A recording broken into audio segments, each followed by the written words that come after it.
You like Pokemon, you've heard of Nuzlockes, and we're doing one. But this won't be just any Nuzlocke. We're going to let our Pokemon pick their own movesets. In the new Scarlet and Violet, whenever your Pokemon reach a level where they would learn a new move, you can ask them for advice as to what they should do.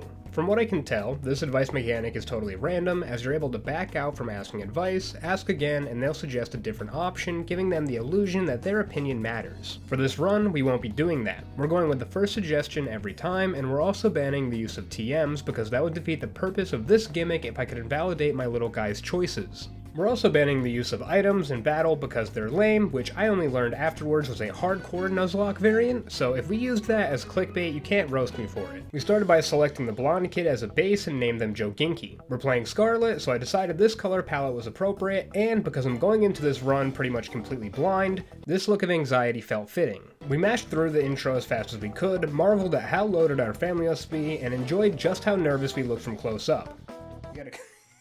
Every time we see his face, I'm gonna laugh. Don't worry, he already has a complex, so laughing at his expense won't cause any more harm. We said hi to Mommy, popped off that Director Cavill was sporting a whole team in Premier Balls, and met the little guys we'll have to pick for our team.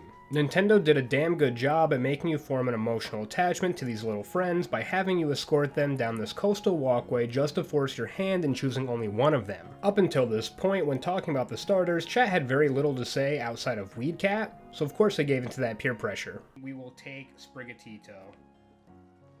Just kidding, we're taking our little pepper man. We can't always give chat what they want, or else we'd have to do something like play My Friend Peppa Pig live on stream, and debated whether or not to name him Meowscarada just to add insult to injury, but settled on Crabapple. Nimona was shocked that we actually took Fuecoco and challenged us to battle. Playing mind games with a funny cat earlier by joking about adopting them paid off, as that emotional damage must have taken its toll, allowing us to easily secure the win. Mom gave us some spending money, which ended up just being a sandwich, and since we don't know the way to school, our new bestie offered to show us the way. We had to do this Lechonk encounter, and usually I like girls, but wasn't disappointed knowing what this guy would evolve into, opted to just throw the Pokeball and named him Chopper from One Piece. Nimona was disappointed we only caught one Pokemon on this route, but immediately forgave us since the plot deemed it necessary. We used the parental controls on our phone, gave away our lunch, and followed what would become our dog into a spooky cave.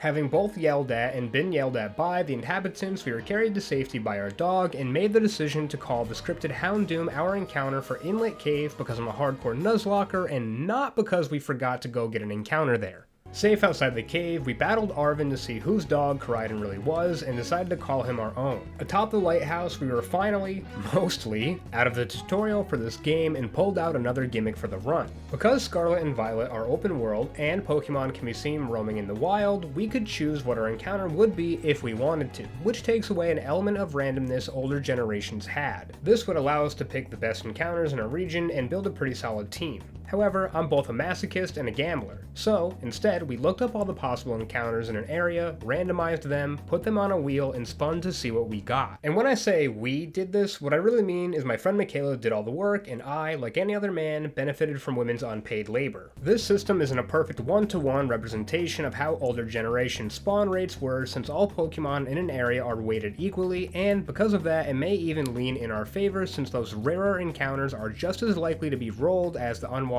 masses. However, this was the best we had, and it feels better than straight up picking our encounters, so I guess we're going to be adding Happiny to the team. We caught her and named her Sadini, because if Joginky is going to have a complex, so won't his Pokemon. We did a little grinding and finished up the battles in this area necessary to get us the reward from the league rep. After that, it was time for our second battle with Nimona and showed chat once again that Sprigatito was not the right choice for our starter. I mean, you could say that us having 4 levels on them helped, but come on, that little green cat couldn't even threaten our team. Once in Mesagoza, we didn't do anything, we just wanted to get to the battle with Team Star in this banger of a theme.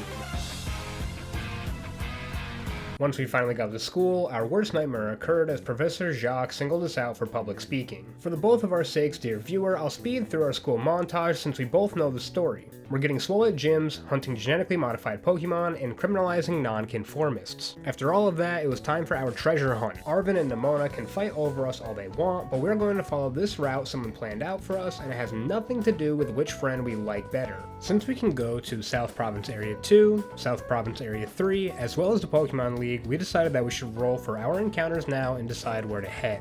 We rolled Fido for the Pokemon League, Psyduck for Area 2, which could have been better, followed by a Tinkatink over in Area 3, which we popped off over. We quickly capitalized on our Fido encounter, as it's one of my favorite mons for this generation, named them Toast, and then headed over to South Province Area 2. Since we picked Fuecoco, a much better option than Sprigatito, as our starter, we felt more than confident having the first gym, a bug type, and the second gym, grass type, covered, and adding Frozen Umbral as Psyduck to the team would be helpful for the first Titan. We probably should have gone to pick up Tinkatink before getting into the gym so we could begin leveling it, but I'm easily distracted and wanted to kick the olive around. Speedrunners are going to have a field day with this gym challenge, aren't they? Anyways, we easily sweep through Katie's team with Terrestrialized Fuecoco, and it was here we finally get to see the advice mechanic in action. After the fight, Katie gives us a friendly refresher on how TMs work, but we can't use them, so it's essentially a waste of time. With the first gym completed, we head into South Province Area 3 and begin our search for Tinkatink. Maybe I'm unlucky, blind, or both, but the search for Tinkatink was a riveting 20 minutes of running around doing essentially nothing. Once we found her, we politely asked her to come along and named her Splatoon. Chat suggested we head to South Province Area 5 since there was a good chance we could get a grass or ground type there to help with the upcoming Titan. I wanted to move this run along, but I gave in, rolled, and it looked like we'd be going after Skiploom. The first time we found it, this happened. I'm sure it was fine to keep searching and get an actual encounter since we technically never got into a battle with it, but if you disagree and would like to critique my for fun challenge run of this children's game, by all means, roast me in the comments below. Get into fights about things I'm doing or not doing right. Drive that engagement. Hell, make a whole video reacting to every misplay I will make throughout this run. We struggled a bit with them, but Mollywop got added to the team in the end, and Splatoon wanted to forget Baby Doll Eyes for Draining Kiss.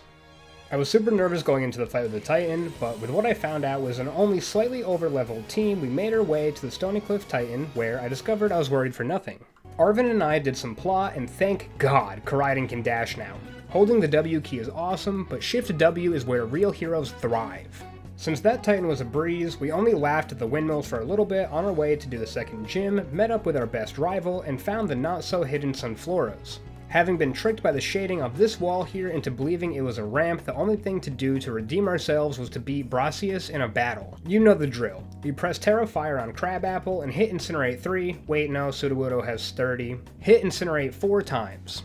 It's here I would like to apologize for being as over-leveled as we are. I was trying to remain appropriately leveled, but I'm completely blind in this run, so a lot of this is just trial and error. On our way to the Open Sky Titan, we rolled Starly for West Province Area 1, who we'd find later, let our friend pop in as a down payment on our debts, and started practicing some sick BLJ tech. We might have girl-bossed a little too close to the sun and wound up falling into the Titan encounter without having made any real concrete plans.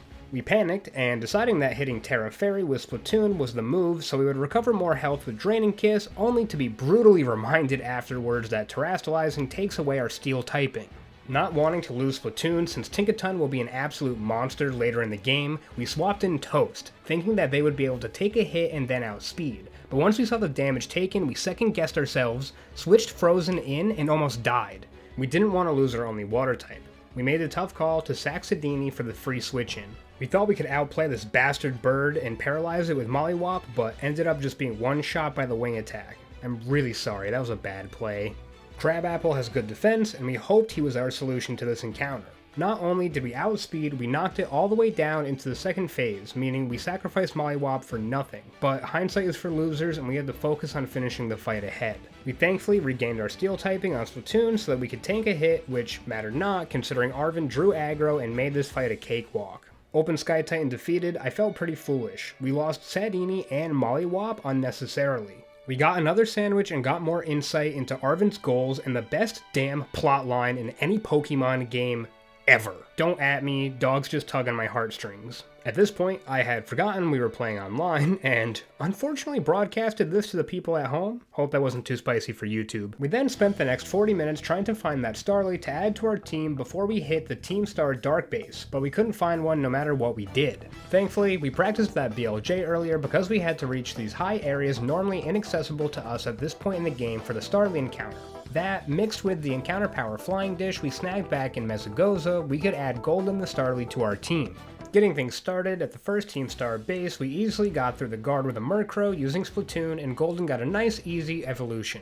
We get a good laugh as we forget we're playing with viewers and head on inside with Clive to get the Star Barrage started. While not the most engaging new mechanic, I'm happy to see Game Freak try new things, and seeing them implement the auto battler outside of wild encounters is neat. We didn't think Giacomo was going to be too tough of a fight, so we implemented our favorite strategy of terrestrialize Crabapple and press the fire move. This, sadly, didn't just win us the fight the way it had with the first two gyms, so we swap in Chopper, who takes a couple hits for us, and then we swap in Toast to get off a play rough. We then swap out into Splatoon for the swift resist and finish off the fight with a few draining kisses. By no means are we playing optimally. I didn't want to lose anyone here, but now we're 2 gyms, 2 Titans, and 1 band of non-conformists closer to wrapping up this run. In Area 1, we rolled Gyarados, and in Area 2, we rolled Slowpoke. Neither of these Pokemon are awesome additions going into Iono's Electric Gym, but we'll take them while we're here. We grinded a bit, brought out Chopper's Monster Mode, Golden learned Endeavor and forgot Growl, and Toast didn't want to get a setup move. Up until this point, we haven't exactly been screwed over by the advice mechanic because we're still pretty low level in learning inconsequential moves, but this one hurt. Workup is pretty low tier in terms of which moves you'd like to have for setting up, but enemy AI isn't very smart and setup moves can be totally broken in the future, so it's a bit of a bummer we missed out even on this one. Well, Toast skipped Baton Pass and evolved. Before hitting up the gym, we contemplated catching our encounters. On one hand, they do nothing for us in the short term, but if we eat shit during this gym, we'd rather have them as backup than not. Catching Gyarados took a bit of work, but we caught her and named her Allie. We started the gym challenge and got into a battle with Nemona where Frozen Umbral forgot Tail Whip for Aqua Tail, and that's probably the most exciting thing that happened here considering the cat, still even after standing up, got totally wrecked by us. Proving, once again, the Grass Cat was the worst option possible and they are absolutely useless. We get wrapped up in Iono's Electro Web, and I'll save you dear viewers from the bit we did on stream, but in case you want to pop in sometime, here's what you can expect. Where's Mr. Walksabout? There he is! Yeah, he's got you're so right. He's got the red and white. There he is. There's Mr. Walksabout. Thanks, chat. You really helped me. That's not Mr. Walksabout. Chat, come on. Did you play another prank on me? Allegedly, we didn't have to do the battles with these superfans if we played Where's Waldo better, and that's probably the optimal play. However, Toast got us through them easily because she's a good dog. Before getting into the battle with the gym leader, we went ahead and found Hey Kids, the Slowpoke, on the off chance that we lost someone during the Iono fight, but that wouldn't happen. We get started with Toast as our lead. She's been bringing home the bacon as of late, so we pressed the Fairy Terra button on her and smashed through Wattrel and Bellybolt, but Luxio's Intimidate made it so we didn't OHKO and were inflicted with paralysis as a result. Crocolore didn't want to learn Lore, so that's fine. Thankfully, we were put into range to proc our Figgy Berry, and we're comfortable going into Iono's ace, Terra Electric Mismagius. Or so I thought. I mentioned earlier that this, for the most part, was effectively a blind run, so when Mismagius took down Toast with the paralysis boosted Hex, a part of me died. I thought with our decent special defense, we'd be able to tank at least one hit of whatever came our way, but alas, I don't know how to judge damage. I really had so many options here, including the free switch in with Chopper, and it was unnecessary to have lost Toast. Earlier, I said hindsight's for losers, and I still believe that. However, I'm a big softie for dogs, and saying bye to them is always really hard. Crabapple came in to put some damage on Mismagius before we cleaned up with Chopper. We won the battle, but not bringing Toast along for the rest of this journey was going to be a bummer. This one hurts the most. I'm so sorry, little buddy. We'll now have to charge headfirst into Team Star's Fire-type base without our fire-immune dog. Allie added Crunch to our moveset in lieu of Scary Face, which was nice for coverage, and an L because that loses us our one speed control option. I'm in a mood. And like an edgy shonen protagonist, we're gonna deal with the trauma of losing a loved one in really unhealthy ways. Using these social outcasts as our punching bag to let out steam seemed like the only way to go. We decimated the Team Star grunts and got to the boss, another teen that had anger issues. The boss thought they could easily sweep us with their Sun team, but we flipped the script on them when Allie used Rain Dance and easily got through the entire fire team with weather-boosted Waterfall. With the second Team Star group down, we went ahead back to Lavencia where we rolled in the wheel for our encounter in West Area 3 and got a Buizel. Normally, that wouldn't be terrible, but since that makes 4 of our encounters water, we're lacking in the typing department. We found Buizel, hit her with the crit capture, and chat suggested she be named George W. I don't want to contribute to rehabilitating this, but we'll only resort to using her if we have to. On to the Lurking Steel Titan, where we once again successfully used the iconic strategy employed by 7-year-olds around the globe. Press the super effective move with the starter and win. Arvin's dog got a little better, and before we headed off to the water gym, we figured we'd roll more encounters to round out the team. For East Paldean Sea, we were supposed to catch a Dolive. I would have hoped for a Wattrel or a Kilowattrel, but hey, on paper, grass beats water, so we'll be fine going into Gym 4. We spent the next hour trying to get one to spawn, but it never did. We looked into a grass encounter sandwich, but they're not only not sold in shops, the ingredients needed to make one are gated behind game progression, meaning we are shit out of luck. After another 30 minutes, we called it a night and decided everything would pan out the next day. That was naive. It didn't. Dolive was nowhere to be seen, so we rolled encounters for West Paldean Sea, which ended up being another water type in Veluza, and Asada Desert, which ended up being a Diglett. It took us 20 minutes to catch Veluza, and during our search, we accidentally ran into a Terra Electric Dragonair, which was way over our level, and it totally annihilated Chopper. To be honest, I wasn't happy about that trade. We then spent 30 minutes, are you picking up on a trend here, unsuccessfully searching for Diglett in Asada Desert, and since it wouldn't help a ton in the upcoming gym, we waited to get it. We go to start the challenge and are instead tasked with bringing this old man who hasn't learned object permanence his wallet. His apprentice doesn't know how to communicate his feelings effectively, so we're forced into a pretty simple battle where Frozen Umbral learned Psych Up. Man who can't be trusted to take care of himself, Kofu, encouraged us, a child, to do a little gambling before he would challenge us. We're professionals at risk-taking and came out of the auction unscathed. Getting back to Cascarafa, we open up with Allie, who uses Crunch a couple of times to finish off Veluza. Wugtrio's next, and we stay in with Allie. She takes it down into the red, and we swap out into Splatoon, but we get flinched and end up in a tough spot against Kofu's ace, Crabominal. Crabominable. Once again, we misjudge incoming damage and lose another of our little guys to the enemy. We send out Gold, followed by Allie to cycle some Intimidates. I'm not sure if the critical hit mattered, but considering the bastard Crabominable was sitting at -2 attack and critical hits ignore stat drops, I do actually think Allie dying was 100% our fault for not playing around the crit range. We get Golden in for one more attack drop, followed by Frozen Umbral, who gets a massive avoid. At this point, we're mostly waiting on the Sandstorm to chip down Crabominable, and it ends up activating our berry so we can get one more turn in before needing to swap. Before we can lose another member of our team, we send out Staravia, drop its attack for the 4th time, and Terrastalize just for the fans and so Golden can live up to their name. After that fight, we start talking about needing to re-establish the team and are terrified at the prospects of having post-gym fight with Nemona before we can reassemble it. Thankfully, her funny cat couldn't handle us even if they wanted to, and we walked away to start figuring out where to pick up the pieces. It was here we realized that earlier we had actually failed the Nuzlocke because we never nicknamed Veluza, and chat decided on Deluza after our horrendous performance in the Cascarafa gym. Rolling out encounters, we end up with Cyclizar for West Province Area 2 and Mastiff for West Province Area 3, meaning we can kinda start picking up the pieces of this run. Mastiff, now on the team, we know they're going to be our rock as another Intimidate user, named them Master Chief, and got us that Cyclizar to be named Godzilla.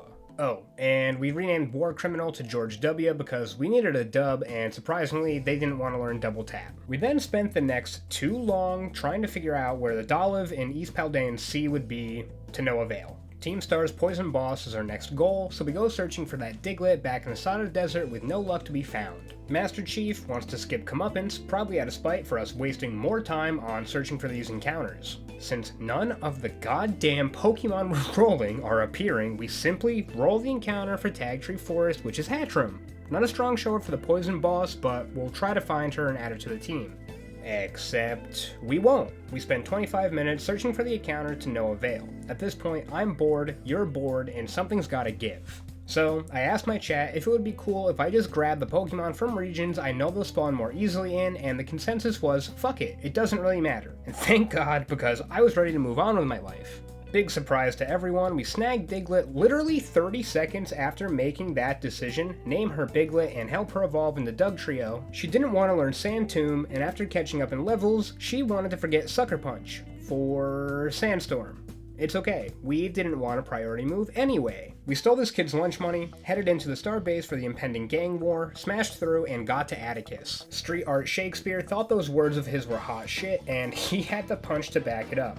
Toxic from the Skunk Tank was massively unfortunate, but we bulldozed through both it and the Reveroom with ease. It was here I should have seen the writing on the wall and sacked Biglet for the free swap in and chip damage, but I really wanted to preserve Dugtrio for the late game, so we brought in Deluza, who hit back with a few Aqua Cutters before needing to go out to Master Chief for the bulk. We send out Golden because I thought lowering its attack would help preserve our team, and that, paired with Crabapple's high defense, would have paid off if we hadn't been poisoned. After getting a bit of chip, we bring Golden back out for the second Intimidate and start considering who in this team we are going to have to lose. As previously established, I am terrible at judging damage, but no, dropping this thing's attack could be the key to getting us out of the fight by the skin of our teeth. So we decide to sack Frozen Umbral and get Staravia in at least one more time. Sorry, Frozen. Deluza gets a single Aqua Cutter before going down, followed by Biglet, who takes the spin out and lives on 1 HP, which drops the Starmobile's speed by 2 stages. She then followed up with the Bulldoze, getting off some good damage and dropped its speed again. She was then knocked out. We didn't have Biglet for long, but her sacrifice won't go in vain. Master Chief comes out, gets the Intimidate off, and deals a little damage with a few crunches. We were this close to not burying another friend, but those 2 flame charges helped it recover enough speed to just go first on the 3rd turn that Master Chief was out. Hardest decision of the run. Put Crabapple out and hope we can tank a hit, or sacrifice Golden to the old gods for one last Intimidate. I really didn't want to do this. Golden, I'm so sorry. At the end of all of this, I don't know if it was worth it, but Crabapple just managed to pull through. Up until this point, I had felt bad for Team Star. But after he put so many of our friends in the ground, the only thing I want to see is Atticus get against the wall. This run is being built on the corpses of our fallen comrades, all of which loyally followed me onto the front lines and paid the ultimate sacrifice. My incompetence is the reason so many of our friends won't see tomorrow, and we've lost so many I'm not sure we're going to see that brighter future we once imagined. I've betrayed the trust of my most dedicated soldiers and don't deserve to lead them any longer. We were down and almost pulled the plug on this run, but for the sake of everyone who died for the cause, we'll put in our all and finish this damn fight. We still have a skeleton crew, a few more eligible recruits, and for the first time in this run, we're committed to actually make a plan ahead of time going into the 5th gym. Our team really needed a win. We had given up 2 days of our time looking for Dolive as our East Paldean Sea encounter, and we couldn't do that any longer. We went to go easily find a Smoliv, name him Extra Virgin, and start training him with our newfound tactics, such as taking Razor Leaf over Sweet Scent. We do the same for Hatcham, choosing to go find a Hatena instead and name her Michaela because she helped us a lot in this run. Extra Virgin learned Flail over Growth and Mega Drain over Tackle. Crabapple evolved into Skeledirge and learned Torch Song over Tackle, so it now had no coverage whatsoever, and George W. evolved into Floatzel. Before the gym, Nimona tells us she wants to battle, but we told her to hold on because A, that cat of hers can't do anything to us, and B, we want to get our amulet coin equipped so we can get more of her money.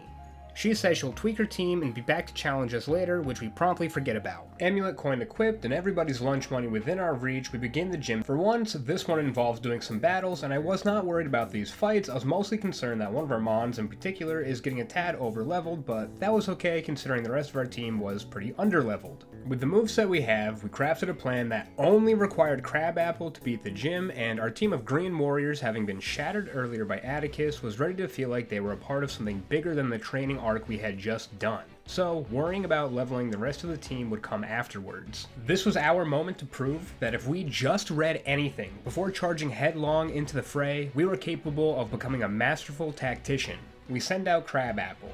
Being a ghost type, the only move Larry's Kamala could hit us with was Sucker Punch. I know earlier I complained about losing Tackle, but still having Leer allowed us to PP stall out the Sucker Punches in between being put to sleep. Man, strategizing base Pokemon is really boring. Once we were ready, we clicked Torch Song and they were gone, OHKOing our foe and boosting our special attack. The Dunsparce came out and we did the same thing again. Click Torch Song, raise our special attack, and OHKO them. Crazy thought, our 5 level higher Skeledirge was able to one-shot Larry's ace Staraptor after those 2 Torch Song boosts. Larry gave us some sound advice and we were all feeling pretty confident moving forward. All we had to do now was level our team and oh shit, we have to do a Nimona fight now. And we don't have time to switch our team around. Okay, this won't be a problem. Crabapple is overleveled and is gonna get us through this. We panic, resort to old habits of terastallizing our starter, and click the fire move. Lycanroc goes down in 2 hits, but because we were flinched on turn 1, we take a little more damage than we should have. We were able to one-shot the Goomy and Pomo with Torch Song, but Pomo was a little faster and hits us with Spark, which ends up paralyzing us. Nemona's team was defeated, except for the final form of her starter, Meowscarada. Since Crabapple was at such low HP and no longer a ghost type due to terastallization, Nemona probably saw the kill with any of the moves, so we risked a switch into Godzilla hoping they wouldn't click Flower Trick, except that was a mistake. We take a couple of slashes and go for the U-turn since it's super effective and will allow us to pivot to Extra Virgin. I'm really not sure what happened here. Extra Virgin living a Flower Trick was huge, but I failed my team. I clicked Mega Drain when I could have pressed Flail, and after doing some damage calculations, we would have lost Extra Virgin, but could have done enough damage to clean up with a quick attack from Godzilla. No. Instead, we allowed that bipedal feline to blow through our team. One after another, Weedcat offed each and every one of our friends in a bout of revenge for what we did to it oh so long ago in Nemona's front yard. This was our come to Jesus moment. Nothing we could do here but accept our fate. Our journey was over, and it's all because we made an enemy out of Meowscarada through insults and taunts, instead of offering it an olive branch and welcoming them into our cadre. Like any good narcissist, I would like to take a moment to make the deaths of our friends about me. I wasn't strong enough to lead us through the Paldean region alive. I had conviction, bravery, and a great party to back me up. However, without thoroughly reading literature, knowing every detail of what we were getting ourselves into, and having the theoretical understanding of the challenges we would face ahead, we could only dream of that better tomorrow instead of making it a reality. And if you didn't get that last part, subscribe.